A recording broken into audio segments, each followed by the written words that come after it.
Hello everyone. As you know, so my name is Manika Gupta and I've secured All India rank 372 in this year's Civil Services examination. And I'm here to share my journey, my strategy, and my resources. So let's get started. This was my fourth attempt, and my journey started in 2021. I'd given the 2020 attempt without preparation just to get a feel of the exam. So 2021 is when I started preparing. I didn't clear the 2021 prelims. Then 2022, I wrote mains, but I missed it by 8 marks. So I wrote the 2023 exam, and with God's grace, I got a rank in the final list. So if I talk about resources, let's start with the prelim stage. Just a second, please. Yes, let's start with the prelim stage now. So, for prelims, I would suggest that let's talk about the static sources first. So, we have geography. For geography, I did the four NCRTs, आपका जो NCRT है. And because मेरा humanities का background नहीं था, so I also took lectures. Sudarshan गुजर sir के lectures है. So I think वो बहुत conceptual clarity build करते हैं. And that helps especially in physical geography. Then polity के लिए सभी रेकमेंड करते हैं, मैं भी करूँगी. लक्ष्मीकांत सर की बुक है, that is very comprehensive and वो अच्छे से कीजिए. फिर इकोनॉमिक्स के लिए मैंने मृणाल सर का मॉड्यूल रेफ़र किया था.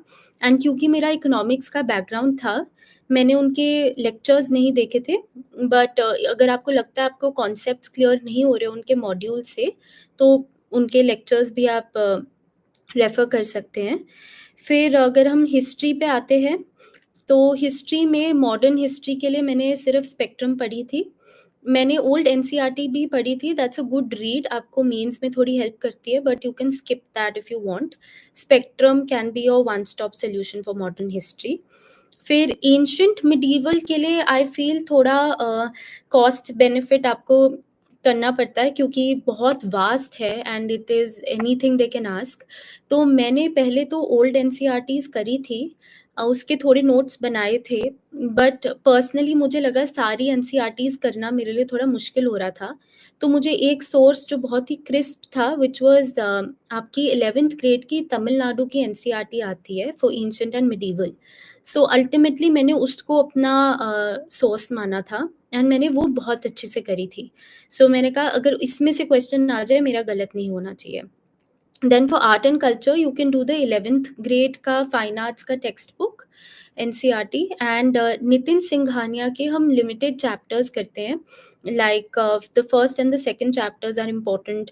म्यूजिक, डांस, बुद्धिज्म, जैनिज्म, तो ये चैप्टर्स, भक्ति, सूफी मूवमेंट, ये चैप्टर्स आपको आने चाहिए. देन आपके और क्या, साइंस. फॉर साइंस मैंने कोई बुक एज सच रेफर नहीं करी थी.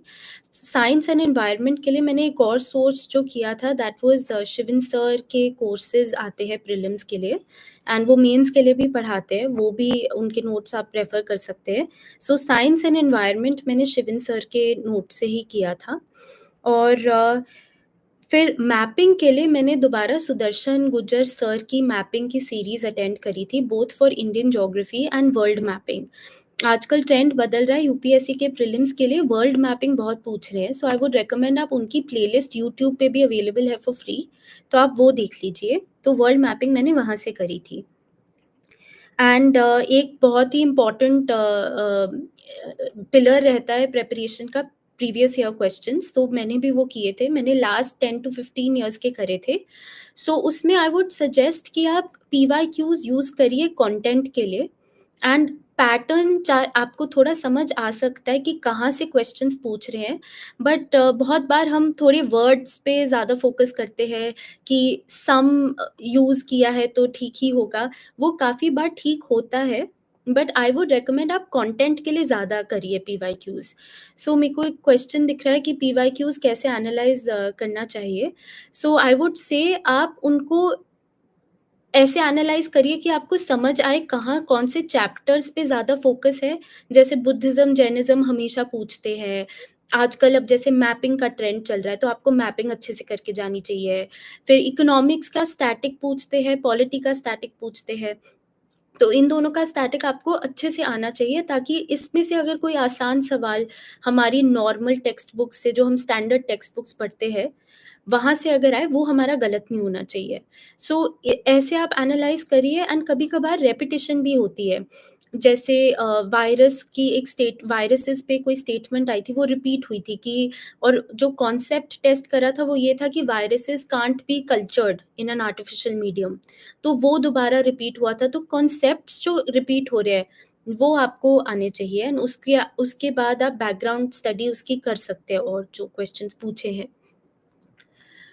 पीवाईक्यू से question repeat as it is नहीं होते, but as I said concept repeat हो सकते हैं। कभी कोई साइंस का कॉन्सेप्ट, पॉलिटी में जैसे क्वेश्चन आया था, एक साल आया था कि राइट टू वोट किस तरह का राइट है? Is it a constitutional right, legal right है, फंडामेंटल राइट है? फिर कुछ सालों बाद आया था राइट टू प्रॉपर्टी किस तरह का राइट है? तो ये दोनों सेम तरह के कॉन्स्टिट्यूशनल राइट्स हैं। तो ऐसे हमें मदद मिल सकती है पीवाईक्यू से। और अ, फिर हम so these were the basic sources, and मैंने न्यूज़पेपर पढ़ा था रेगुलरली, हर रोज़ ही पढ़ती थी मैं। न्यूज़पेपर में मैं हिंदू पढ़ती थी, और इंडियन एक्सप्रेस का एक बहुत अच्छा पेज आता है एक्सप्लेन्ड, सो आप उसको रेफ़र कर सकते हैं। एंड हिंदू में उनके संडे न्यूज़पेपर में एक 2 पेजेज़ आते हैं जो बहुत यूज़फुल लगे मेरे को। एक साइंस का आता है, एंड एक आपका आता है, they give you a brief of whatever main current affairs were running through the week. तो उसमें से मैं अपने नोट्स बनाती थी न्यूज़पेपर के।